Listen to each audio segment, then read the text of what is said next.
Well, hi, everybody. It's David George Brooke, that gratitude guy, with my good friend Suzanne Taylor King, the entrepreneur's secret weapon for our weekly conversation, which we like to send out to everybody. And today's topic is the customer value journey. We're going to talk a little about killer sales funnels. But first, let me welcome Suzanne to the conversation. Suzanne, how are you? I'm awesome. It's been quite the week full of events this week, and this is the perfect wrap up.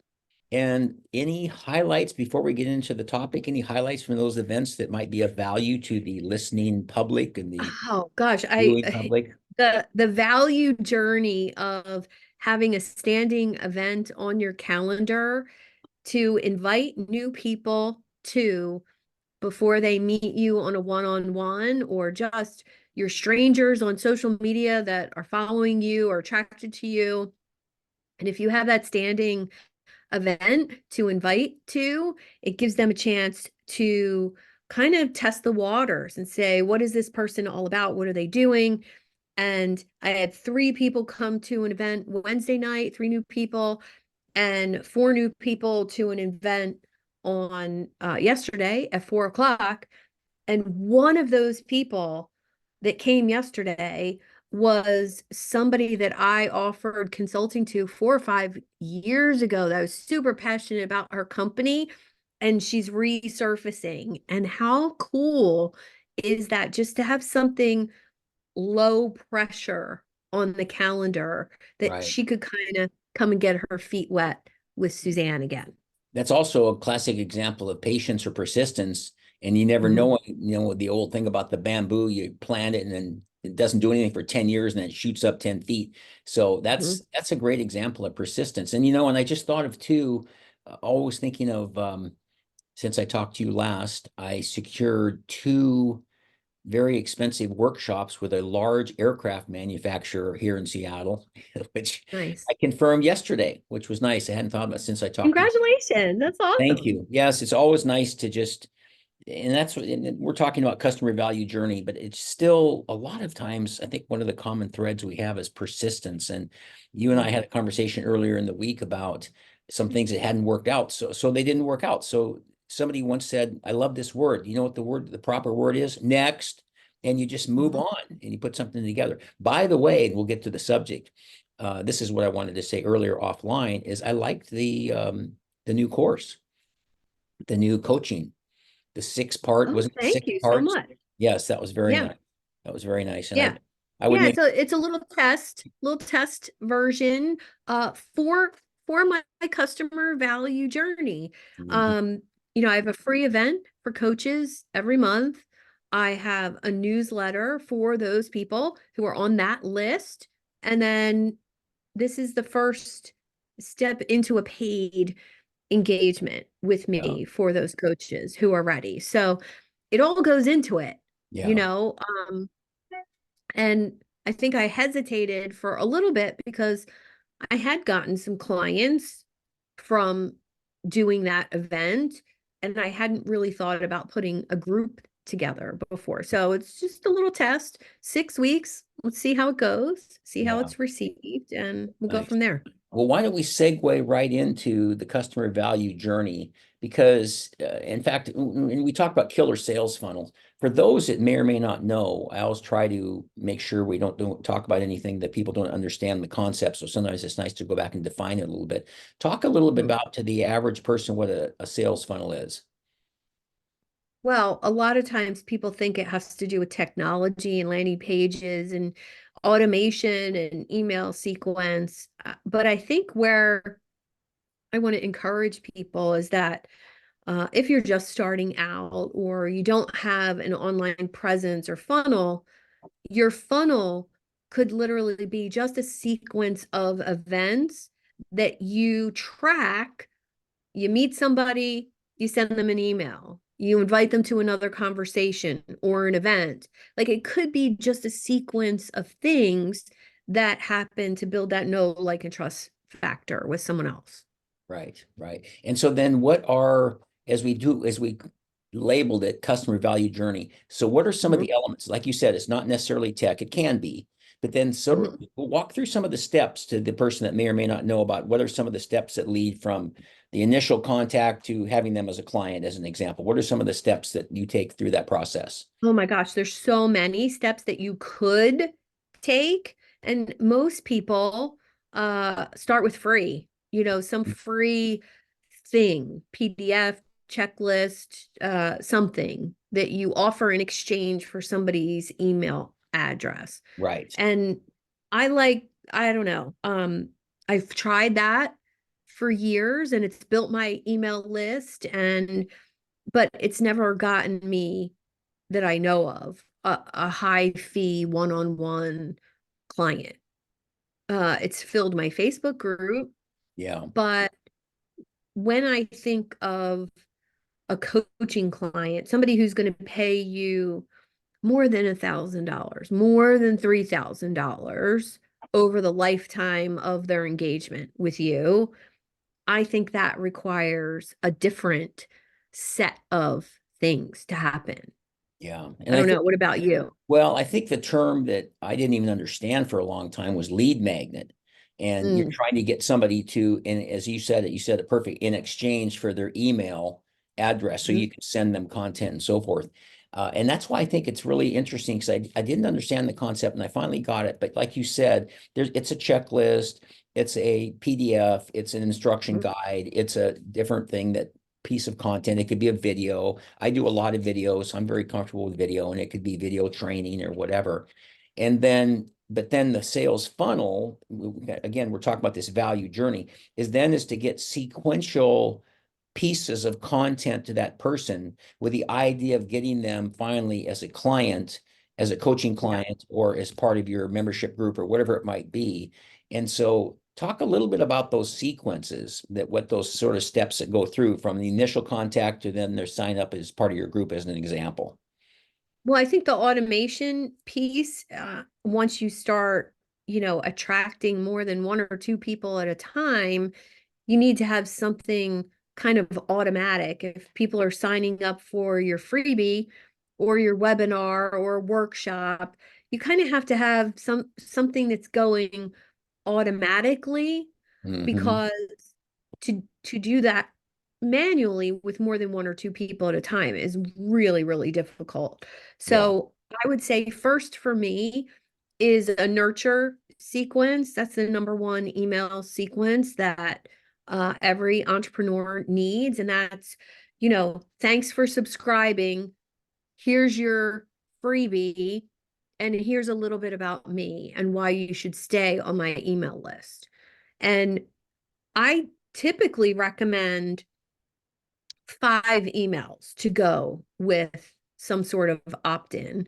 So if you're opting in for an event from me, you're going to get 5 emails. Can't wait to meet you, can't wait to see you at XYZ. Here's a little bit about why I do this event. The next email is value.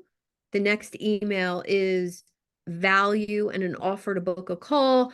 The next email is more value. And then the next email could be, this is what else I do. And this is how you pay me on that fifth Right. email. Right. And I think it's interesting. You're exactly right in the steps. And of course, when I think of a sales funnel and you picture a funnel and you put Mhm. in 1,000 names at the top and Right, three names come out at the bottom of a very small hole, those are your three clients. So they've gone right. through all those stages and so forth. But one of the things I'm wondering if the free content, if there's going to be things that are becoming more sort of updated, if you will, because everybody has something that's free, and then everybody has a free consultation. And so Mhm. I'm wondering, even from, I don't know about you, I'd be curious your thoughts on this, but I see this all the time, free consultation. And I've gotten to the point now where it's like, yeah, no thanks, because Yeah. you're gonna talk to me and then you're gonna pitch me, and I got better things to do with my half hour than do that. So I wonder if that's kind of evolving as well. Oh, it has for me. I mean, in the last 6 months, I've kind of gone from that ascension model of, you know, free and then 97 and 497 and then 1,000. I got rid of all that out Mm, of my client acquisition. So everything I do now my two events, my Facebook group, that's just a breeding ground for me to meet people and get connected with people. And then I've gone anti-ascension model. So I start with my highest fee product and service. And that's what I am out there in the marketplace looking for clients for that $100,000 offer. Right. And then from there, what's the next thing down? Oh, it's a $50,000 one-on-one coaching offer. And what's the thing down from that? That's my mastermind for coaches that I'm working on. Yeah. And so I really think, especially when somebody is just starting out, um, and you need a client and you need to make money, why would you start with free to 27 to 47? And I just gave this lecture to a very well-known LinkedIn influencer who was not selling anything on LinkedIn, but she had like 300,000 followers, not selling anything. And she said, "Oh, I'm going to start a membership group, $30 a month." And I said, "That's great. But do you understand the launch time and the sales sequence and the amount of nurturing it's going to take to get enough people signed up for that $30 a month thing Right. for you to make 30,000 a month?" Like, Exactly. that's a lot of people. Yeah. Exactly. Well, and it's So, interesting. Oh, go ahead. no, I was just going to say, so flipping that around, going with something that's $3,000, she's more likely to sell 10 of those a month to Right. her people. And I was thinking that whole concept about whatever it is, how do you pick the price, high, medium, and low?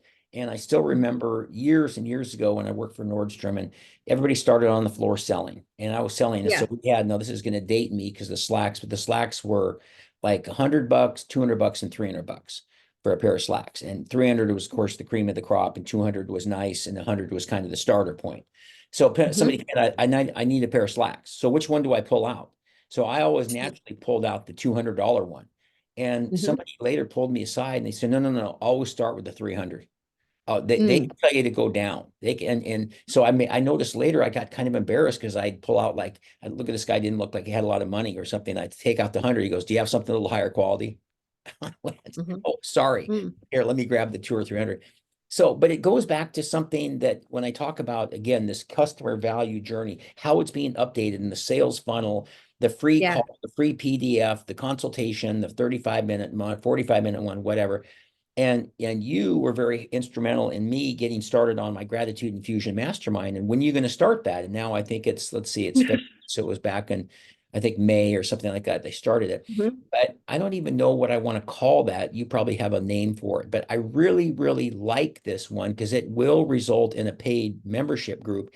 But Yeah. it's starting with the value every month, value, value, value. And I've had people that I've talked, and it sounds funny commenting on my own content, but saying, "Oh, I get so much out of that every month. And there's a half hour, there's a breakout room, there's an exercise, there's a thing. It's all about infusing your life with gratitude," which is Yeah. why the name is. But I just think that model is so much better because now out of the 130, 140 people that are registered and how many 50 or 60 that show up, and then I'll get it a bit bigger and then pull out the people, the 15 to 20 that want to go to the higher level and pay that Exactly. $100 a month or whatever. So is that kind of a value? Well, that's sort of a more updated version of what we're talking about, correct? Well, I think in today's day and age, with all the noise online, I mean, how many coaches are there to choose from? There's a lot. Yeah. And in order to stand out in that crowd, people have to know you better than they know someone else. Mm-hmm. That's it. That's Right. all that's involved. Now you have some choices. You can do that by emailing people every day. Yuck, I don't want to do that. Right. You could do that by doing some sort of Facebook or social media ads to your people that are following you. I don't want to do that Mhm. either. So for me, I was kind of like, well, what is actually 2 years ago, I sat down and I said, what is actually bringing me clients? What is it, the content I post in my Facebook group? Is it my personal page? Is it LinkedIn? Is it email? And I went through my list of clients for the past 4 years and just said, okay, where did David come from? Where did Denise come from? And as I went through every single client for 4 years, not one of them came from a freebie. Not Wow. one of them came from reading my content on social media and then reaching out to me. Hmm. They came from being in the room with me for a workshop, something I was doing for me, like a podcast or some sort of networking. They met me, they talked to me, I solved one of their problems, and they signed up to work with me. Yeah. Period. Yeah. And you just hit on something that I think is really powerful, is you solved one of their problems. Because that's Mhm. that's that's really what it comes down to, is either Yeah. solving a person's problems or speeding up the learning curve. I mean, after all, Mhm. why do we hire a coach? Why do we hire a trainer or anybody else? You want to speed up the learning curve, and they'll say Yeah. it's going to take you 6 months on your own. I can show you how to do it in 3 months. Well, who wouldn't want to buy onto that?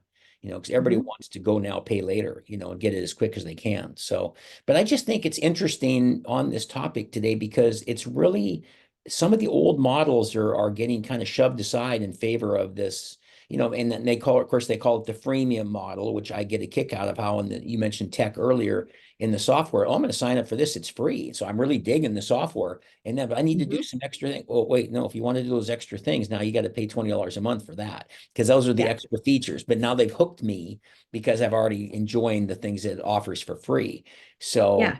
but I think that whole thing about, and this was really helpful for me. I don't know if it came from you, but it could have, and I've heard it from several people. But I just love this idea about there's the information, which is great, but it's the implementation is where you're going to get clients and you're going to help them. Because the same reason I thought about how going to the University of Washington, when we would study this book and then be in this big lecture hall with 300 or 400 people and take our notes and go to the study hall, the study hour once a week with about 30 people. Why don't they just tell us just to read the book? Why do I need the Right. professor? Because they're just going through the book because it's a better way to learn. And so when Mhm. somebody walks you through it and you go, we're going to cover this chapter. Now we have some questions. It's different, but it always fascinating because they would almost always teach from a book that was the book required for that quarter. But Yeah. it's a better way to learn it. So it really is the implementation. Another example I use a lot that I love is that the whole reason I go to the gym with that trainer at Planet Fitness is because it makes me show up. And Mhm. once I'm there, it's not that bad. Then I go ahead and do it, but it's having that. So I think the information as well as the implementation thing is a lot of sort of a newer way to look at it where it really makes a lot of sense.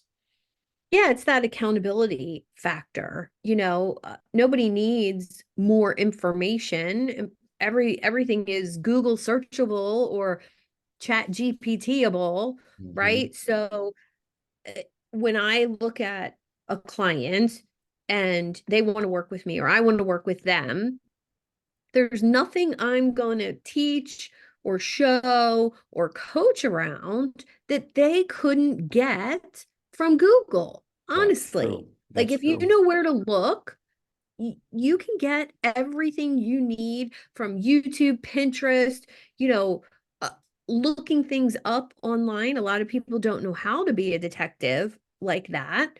But what you're paying me for is the fact that I've done it, or they're paying you because you've done it, you've implemented, you're that example, and you're going to give the accountability to them getting it done faster with less uptick in that learning time. Um, I remember learning how to do sales funnels, and there was so much involved, not only from the builder, like drag and drop builder, but what about setting up a domain, setting up emails, DNS records? I mean, what pages, how to link the pages together. And it was so, so much. But my choice when I was learning it was learn to do it yourself or pay someone else $5,000. Yeah. Hmm. Yeah. Hmm. Yeah. I wasn't making much money then. Hmm. So to invest $5,000 in something I wasn't sure was going to work, no thanks, I'll do it myself. Yeah. Yeah. And there's something about that too, speaking of technical stuff, that just it's when you don't have the money, you're right, you can pay somebody, but when you learn a lot of that sort of back end stuff, Yeah, is another word, back end, behind the scenes, whatever. It's sure handy. I just had watch it with the back end talk. yeah. You're killing me, Smalls. Anyway, the thing is that it's interesting how not interesting. I was really upset. I have two or three key, I have about 6 or 7 emails, just the way it's worked out, email addresses I Mhm. use for various things. But I have 2 or 3. The most powerful one of all is David at thatgratitudeguy.com, because more stuff comes through that than anything else. And it got corrupted about 4 or 5 days ago, and I haven't had it for 4 or 5 days. And I finally figured it out yesterday, between going to the gal that hosts my website as well as to GoDaddy, where the domain is, and so forth. Anyway, and then she sent me, so and anyway, I finally figured it out last night after 4 days of no emails. And it just reminded me, I tried everything myself and I couldn't get it. And she finally got it. But just knowing what to try, knowing how to Yeah, be the tech person to go behind the scenes is really helpful, because a lot of times those people aren't available. So it's, you mentioned pay the yeah, $5,000, which is true, but it's also nice to kind of know a lot of that stuff yourself, and the as you say, the landing pages and the opt-ins and the nurture yeah. sequence and all those different things that are part of the funnel. But I do think it's changing, and I think part of, you mentioned, and I said it again, the nurture sequence. I think all that stuff is work, but I just feel we're outgrowing that in some ways. And that's why I mentioned the Gratitude Infusion Mastermind, or something that just seems like there's some better ways to build this than the old days of, if you Mhm. have 100 people in the funnel and then 3 come out the bottom, you want 10 people, where you better do 3 or 400 people to get those 3 people. And I don't Right. know if people always have all that. So I think it's just interesting, and we'll wrap up in about 5 minutes, but just how do you think the future looks for this customer value journey that's kind of changing from what we've been talking about?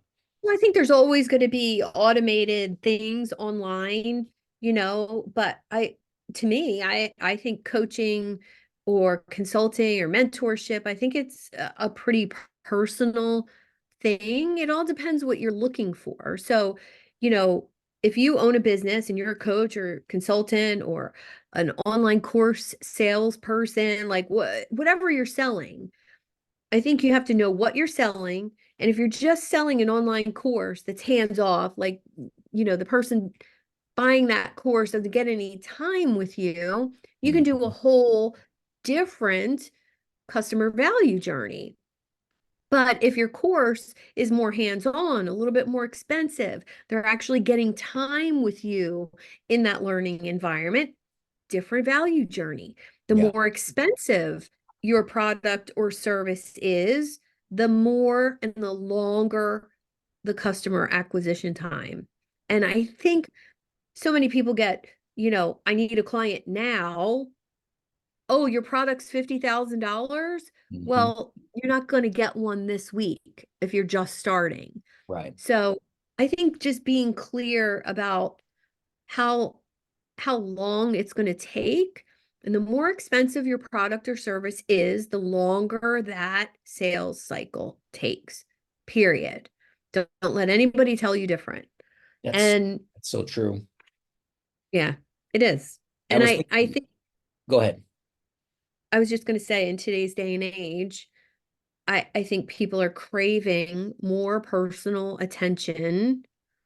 And, when people come to your event, they feel seen and heard and valued by you. Right. It's not some recorded thing that they're showing up and fast forwarding to through, Exactly. you know? Exactly. That's how I want my events to be. I want my people to come and feel valued and connected, and I'm happy to see each person that's there. And for the new people, if there's 30 old people and 3 new people. Those 3 new people get to meet all those old people. Right. That becomes a value add in itself.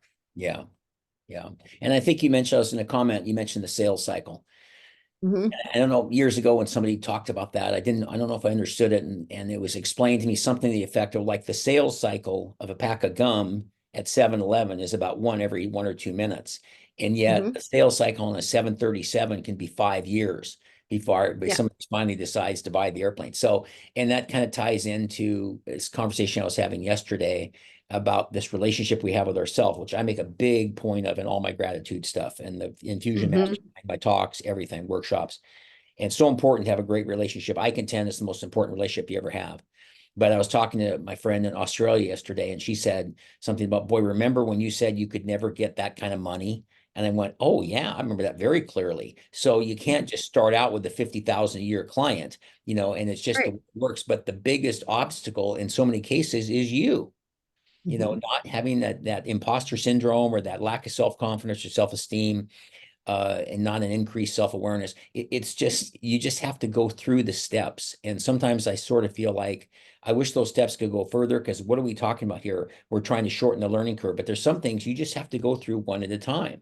And for Yeah. some reason, it comes to mind, like you can't sit in the classroom and talk about how to ride a bike. You have to get out there and do it and crash and burn a few times before you finally get it. So, but it Well, is. I think one of the things that stood out for me over the last 15 years is I've paid $2,500 for a 6-month coaching program, Mhm, and I've paid $20,000 for a six mhm. month coaching program, Yeah, and they were exactly the same. interesting. Wow. What was different? The people in the room. Right, right. That's it. Yeah, So relatively similar experience, relatively similar content, but the person running the $25,000 one was more experienced, had worked with more clients, more success, higher prestige in who he was and all of that. But the content was the same principles. right. But the people who were in the room were farther along the entrepreneurial journey. And when I met them, it elevates you. You get to meet better Exactly. people, more farther along people. And the only difference in those 2 programs was the experience of the person running it and the price. Yeah. And I'm fresh off coach conversations from yesterday and Mm, thinking about how when I used to, before the pandemic, and I'd go to a lot of seminars down in LA or Vegas or wherever it was. And I thought I paid X number of thousand, $2,000 or $3,000 to be part of this seminar, and there's a bunch of people. And it didn't occur to me to sometime later, wow, where the person that was teaching it and the material was good, but this incredible bonus was all these other people you met that were there. mhm. So it's kind of the same thing now, whether it's coach conversations or the Gratitude Infusion Mastermind. I'm Yeah. excited to have other people meet, whether it be in breakout rooms or they can have separate Zoom calls or whatever it might be. And that's such a bonus because, to your point, you forget about it's the people in the room. And that's Mhm. that's not all of it, but that's a significant chunk of it, which is really tells you a lot, kind of that you're known by the company you keep. Well, So yeah, when I show up to your event and when you show up to my event, we're bringing value not only to each other for right, our respective rooms, but to the people in the room, exactly. Exactly. and I don't know. I think people show up at events because of who you attract to Yeah. the event. If I invited everybody to my networking event, or if I invited my Facebook group would have 10,000 people in it by Mhm. now, but Right. I only invite those who I meet and I kind of vet, and that's why we're at a lower number, Right. and I think that, I don't know, that brings an extra layer of value to what you do. Well, and at some point there's the quantity versus quality, and there's Hmm. always that discussion. And obviously Yeah. you'll have both, but when push comes to shove, usually quality wins out, which is, I think, what you've experienced when you mentioned the Facebook group and so forth. So, Yeah. Let's wrap up on that. Any final thoughts for the listeners, Hmm. viewers, in terms of the customer value journey that you want to add? I would just say be of value at every stage in that journey, even if you're not sure whether somebody's going to become a client or not. Mhm. So just being of value to the people that you meet, even if they're not going to ever become a client, they can still introduce you and they can still refer clients to Yeah. you.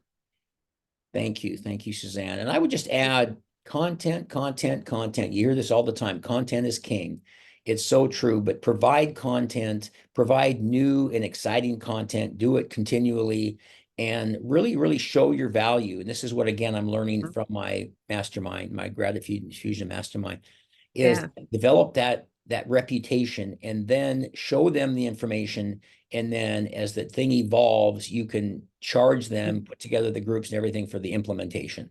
And I Right. just, that's such a great concept. So, well, thank you so much. Thanks everybody who was listening this week and tuning in. And we'll see you same time next week. Take care. Bye, everybody. Bye.